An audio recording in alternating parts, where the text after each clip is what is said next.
Hi friends, ಎಲ್ರಿಗೂ ನಮಸ್ಕಾರ. ಇವತ್ತು ಭೀಮನ ಅಮಾವಾಸ್ಯೆ. ಭೀಮನ ಅಮಾವಾಸ್ಯೆಯ ಶುಭಾಶಯಗಳು ಎಲ್ರಿಗೂ. ಇವತ್ತಿಂದ ಶ್ರಾವಣ ಮಾಸ ಶುರು ಆಗ್ತಾ ಇದೆ ನಮ್ಮೆಲ್ರಿಗೂ. ಸೊ ಶ್ರಾವಣ ಮಾಸ ಅಂದ್ರೇನೆ ಒಂದು ಹಬ್ಬದ ರೀತಿ.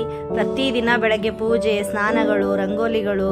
ಈ ಶ್ರಾವಣ ಮಾಸ ಒಂದು ತಿಂಗಳು ಪೂರ್ತಿ ನಮಗೆ ಮನೆಯಲ್ಲಿ ಹಬ್ಬದ ವಾತಾವರಣವನ್ನ ಸೃಷ್ಟಿ ಮಾಡುತ್ತೆ. ಸೊ ಈ ಭೀಮನ ಅಮಾವಾಸ್ಯೆಯಲ್ಲಿ ಪತಿದೇವರಿಗೆ ಪಾದ ಪೂಜೆ. ಪತಿಯೇ ಪರಮೇಶ್ವರ, ಪರಮೇಶ್ವರನನ್ನು ನೆನೆದು ಪತಿದೇವರಿಗೆ ಪಾದ ಪೂಜೆಯನ್ನು ಮಾಡುವಂತಹದ್ದು. ಸೊ ಇವತ್ತಿಂದ ಶ್ರಾವಣ ಮಾಸ ಸ್ಟಾರ್ಟ್ ಆಗ್ತಿದೆ. ಸೊ ನಿಮ್ಮೆಲ್ರಿಗೂ ಕೂಡ ಶ್ರಾವಣ ಮಾಸದ ಶುಭಾಶಯಗಳು. ಎಲ್ರಿಗೂ ನಿಮ್ಮ ಮನೆಗಳಲ್ಲೂ ಕೂಡ ನೀವು ಕೂಡ ಒಳ್ಳೆ ರೀತಿಯಿಂದ ಹಬ್ಬ ಆಚರಣೆ ಮಾಡಬೇಕು ಅಂತ ಮನಸ್ಫೂರ್ತಿಯಾಗಿ ಕೇಳ್ಕೊಳ್ತಾ, ಎಲ್ರಿಗೂ ದೇವರ ಆಶೀರ್ವಾದ ನಿಮ್ಮ ಮೇಲೆ ಸದಾ ಇರಲಿ ಅಂತ ಮನಸ್ಫೂರ್ತಿಯಾಗಿ ಕೇಳ್ಕೊಳ್ತಾ, ಇವತ್ತಿನ ಈ ಒಂದು ಸಣ್ಣ ವಿಡಿಯೋವನ್ನು ನಿಮ್ಮ ಜೊತೆ ಶೇರ್ ಮಾಡ್ತಾ ಇದ್ದೀನಿ. ತುಂಬಾ ದಿನಗಳ ನಂತರ ನನ್ನ ಕನ್ನಡ ಚಾನೆಲ್ಗೆ ನಾನು ಈ ವಿಡಿಯೋವನ್ನು ಹಾಕ್ತಾ ಇದ್ದೀನಿ. ಸೊ ವಿಡಿಯೋ ಇಷ್ಟ ಆದ್ರೆ ತಪ್ಪದೆ ಒಂದು ಲೈಕ್ ಮಾಡಿ.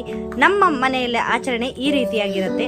ಪೂರ್ತಿ ವಿಡಿಯೋನ ಲಾಸ್ಟ್ ತನಕ ನೋಡಿ. ವಿಡಿಯೋ ಇಷ್ಟ ಆದ್ರೆ ಒಂದು ಲೈಕ್ ಮಾಡಿ. ಹೊಸದಾಗಿ ಯಾರಾದ್ರು ನೋಡುವಂತವ್ರು ನಮ್ಮ ಚಾನೆಲ್ನ ಸಬ್ಸ್ಕ್ರೈಬ್ ಮಾಡ್ಕೊಳ್ಳಿ.